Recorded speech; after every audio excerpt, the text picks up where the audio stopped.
Fala galera do canal Realize, beleza? Hoje, dia 26 de agosto de 2020, estaremos dando sequência ao nosso vídeo da jornada do investidor iniciante. Hoje vocês vão pegar carona comigo, tá? No dia a dia, trabalhando aqui.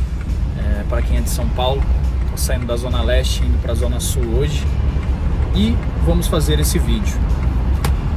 Nos vídeos anteriores, nós abordamos renda fixa, a sua reserva de emergência, aonde é o melhor local para você deixar a sua reserva de emergência e a importância de ter a reserva de emergência. Já entendemos bastante sobre a renda fixa e os seus tipos de produtos disponíveis para você estar investindo.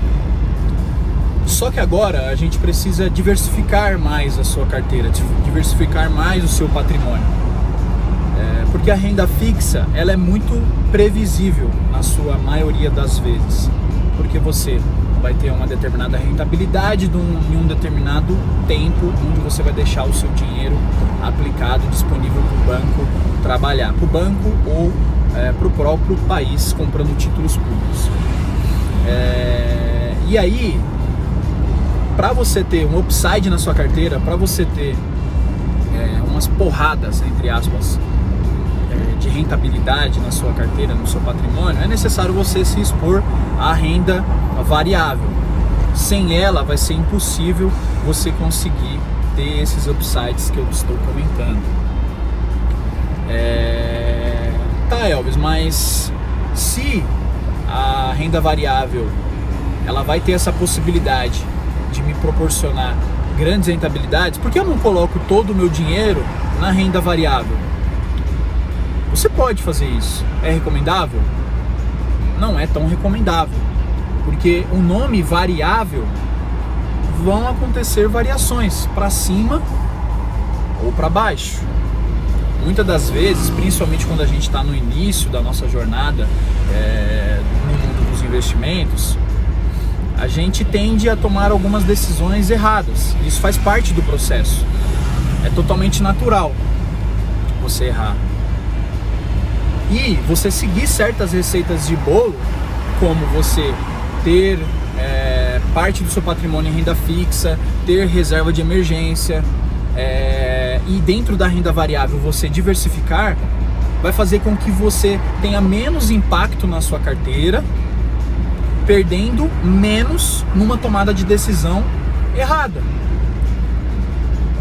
Então, é sempre importante você respeitar a regra da renda fixa, você ter um determinado percentual. É bacana você ter de 20% a 30% na renda fixa, é bacana você ter uns 10, 15% do seu patrimônio, obviamente vai depender do montante que você tem,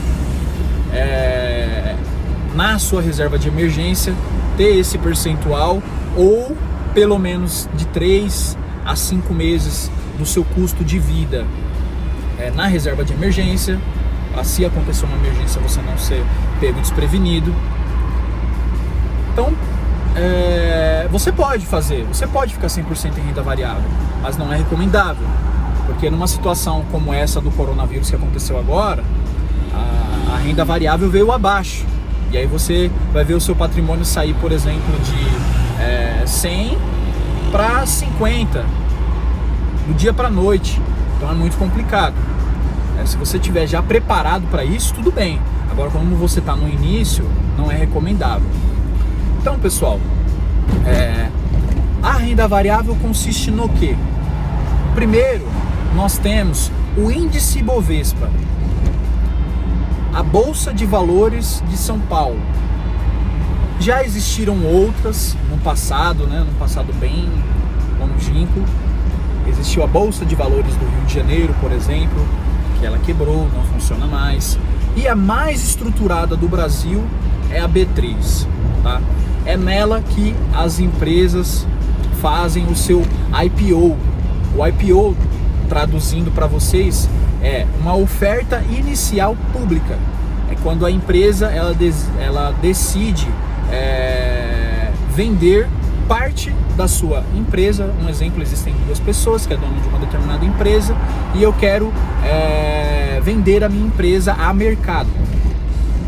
Eu vou participar de todo um processo extremamente cauteloso, extremamente criterioso, para que eu consiga lançar a minha empresa a mercado, lançar a minha empresa, cotas dessa minha empresa, para que as pessoas possam negociar na Bolsa de Valores, tá?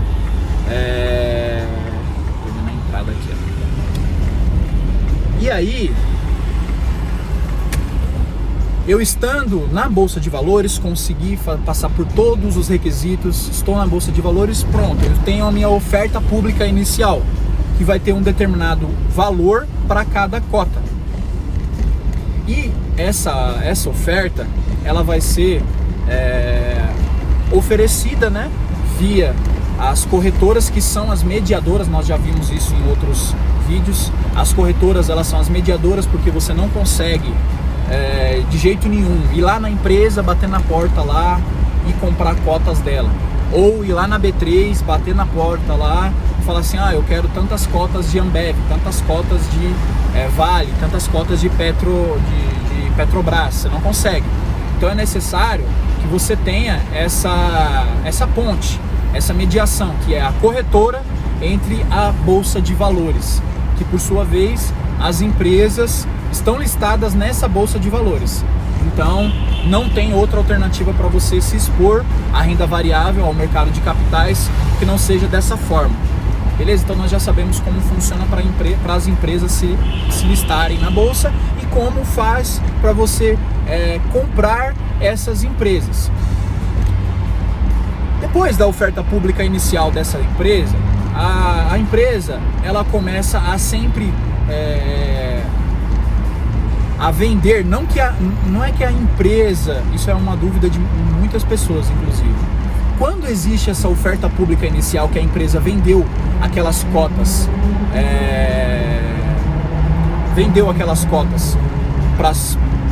para os investidores, uma vez vendido todas as cotas, não tem como a empresa vender outras cotas. Ela pode sim fazer subscrições, fazer follow-on de novas cotas, de lançarem novas ações ao mercado.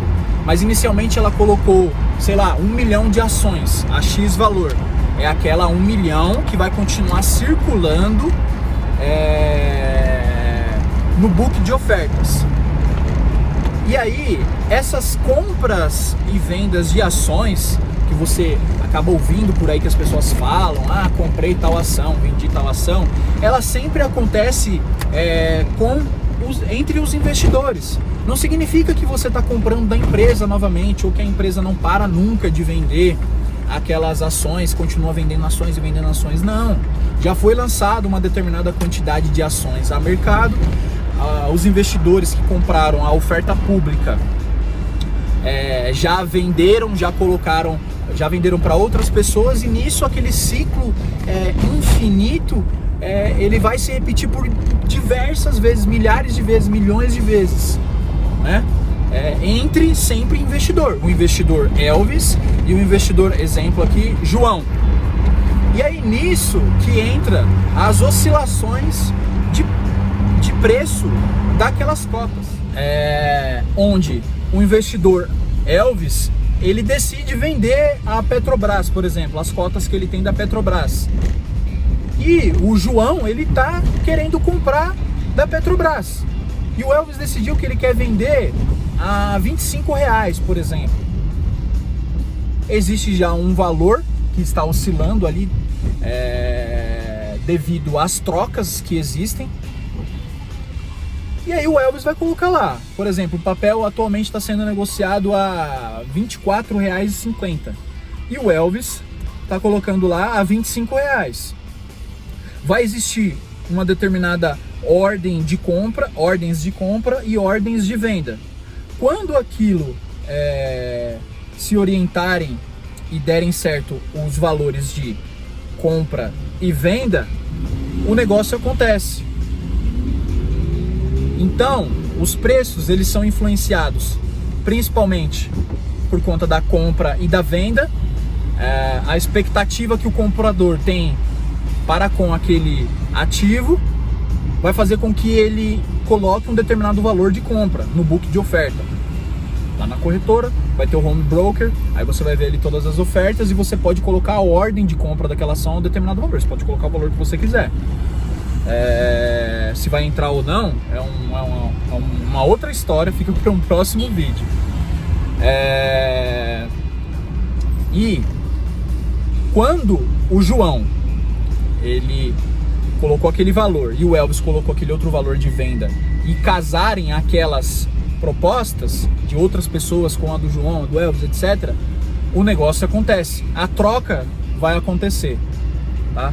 Então é mais ou menos assim, bem por cima, que funciona as ações. E isso também se reflete, tá, pessoal, para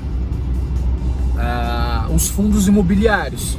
Outro tipo de ativo dentro da renda variável são os fundos imobiliários. Eu vou abordar dois aqui com vocês de maneira bem genérica, bem simples, tá? Não vou me aprofundar muito mais para vocês terem a visão macro do negócio. Então, as ações vocês já tiveram um entendimento como funciona. Agora, os fundos imobiliários. Como funciona? Os fundos imobiliários, existem diversos tipos de fundos. Fundos de papéis, dentro do segmento imobiliário. Fundos de papéis, fundos de tijolos, fundos logísticos, fundos de shoppings, uma infinidade. O que são isso?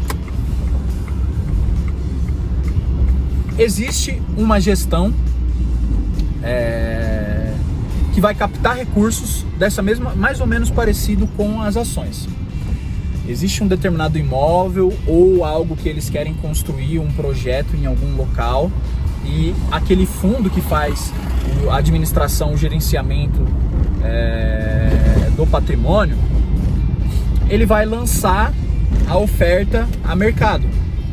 Essa oferta a mercado vai ter um determinado valor da cota.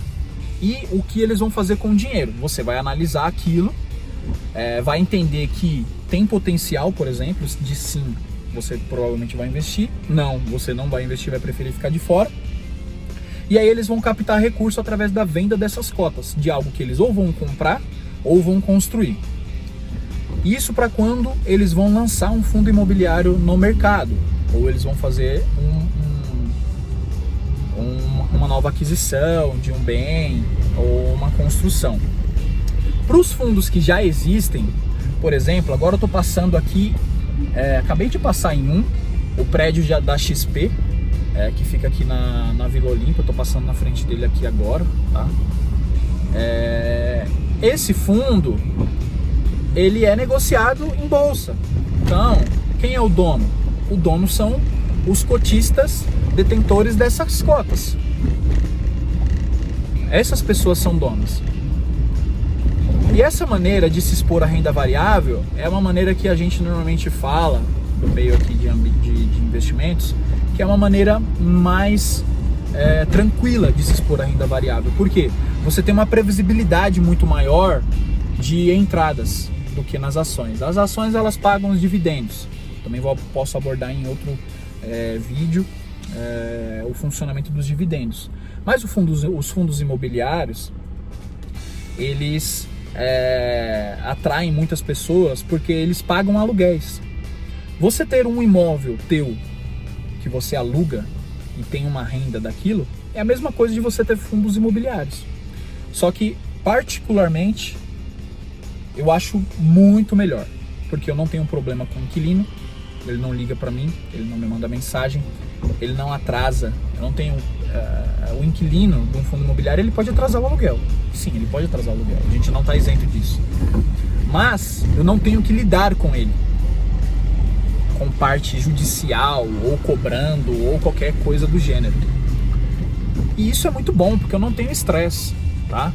E aí, indo um pouco mais além, fazendo um comparativo, uma casa, normalmente, ela vai girar em torno de 0,3% sobre o valor da casa. O que eu quero dizer com isso? Uma casa que ela custe aí 500 mil reais, por exemplo, pessoal, e você vai alugar ela aí normalmente por 0,3% ao mês. Então, se ela custa, eu tô fazendo conta aqui agora de cabeça, tá, pessoal? Então, se ela custa aí 500 mil reais, por exemplo, você vai alugar essa casa aí por aproximadamente 5, 2,5. Se for exatamente 0,3%, você vai alugar essa casa aí por aproximadamente R$ 1.500, uma casa de 500 mil.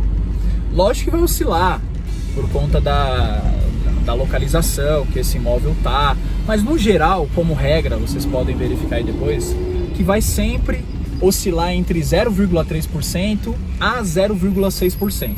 Dificilmente você vai conseguir uma rentabilidade sobre o valor do seu patrimônio maior do que isso por um imóvel, tá? E nisso você vai ter despesas quando esse inquilino sair, que você sempre tem que arrumar alguma coisa. Você vai ter que compartilhar com a imobiliária 10% mais ou menos do valor da administração mês a mês para ela fazer esse contato com o cliente, para ela cuidar, né, do seu imóvel. Então, assim, trocando em miúdos, uma pessoa que tem R$500 mil e tem um imóvel, ela vai conseguir alugar aí, vamos arredondar para 0,4 mais ou menos aí. A gente está falando de R$2.000 ao mês que ela vai ter de rentabilidade sobre o patrimônio dela. Se você tiver os mesmos R$500 mil e fazer uma aplicação num fundo imobiliário, hoje existem alguns fundos imobiliários excelentes, de excelente qualidade, de excelente índice de vacância. O índice de vacância, ele é o quanto que aquele fundo imobiliário, por exemplo, tem de pontos sem alugar, tá? Então, assim, índice de vacância baixíssimos, tá quase tudo alugado e o fundo te paga aí aproximadamente 0,5% também ao mês. Às vezes tem alguns casos que pagam até mais, mas aí tá atrelado aí um certo risco, né? Sempre tem um certo risco quando você tem um pouco mais de rentabilidade. Então, você pode se expor a esse tipo de renda variável com segurança, que são os imóveis, entendeu? De uma forma que você não tenha que administrar, não tenha que ter estresse, não tenha que correr atrás de aluguel, entendeu? E é uma recorrência assim de renda que é quase sempre certo. Por exemplo, qual a probabilidade? Hoje não, né? Porque um shopping hoje está bem complicado por conta da pandemia. Mas qual a probabilidade, por exemplo, de você ver um shopping vazio, não tendo lojistas? Por exemplo, um JK, por onde eu acabei de passar, sabe, galera? Então, como eu falei, particularmente, eu acho excelente os fundos imobiliários, eu tenho. É uma excelente exposição à renda variável. E você tem uma previsibilidade assim muito top do que vai entrar todo mês certinho, tal dia tá lá provisionado na sua conta e tal dia cai, entendeu? Obviamente que para você ganhar muito dinheiro, você tem que ter muito dinheiro lá, não é o meu caso, mas você tá exposto àquela situação, entendeu? Se você é o tipo de pessoa que tem 200, 300 mil reais para diversificar e tava pensando, por exemplo, em comprar uma casa para você colocar de aluguel, esse é um tipo de investimento que você pode fazer e dá super certo, entendeu? Tem diversos para vocês darem uma olhada, para vocês comprarem. E você vai ter essa renda igual a um imóvel alugado, entendeu? A não ser, obviamente, que você compre algo de alguém que esteja indo embora, que está muito barato, é numa localização top, e você vai conseguir rentabilizar muito mais do que os 0,3% a 0,6% ao mês sobre o seu patrimônio, entendeu? Então, eu gosto muito de fundos imobiliários, tá? Então é isso, galera. Esses dois tipos de ativo que eu queria mostrar para vocês, que são as ações, são as empresas, você ser sócio dessas empresas, você participar dessas empresas e ganhar com dividendos e a valorização da cota, tá? E o fundos imobiliários.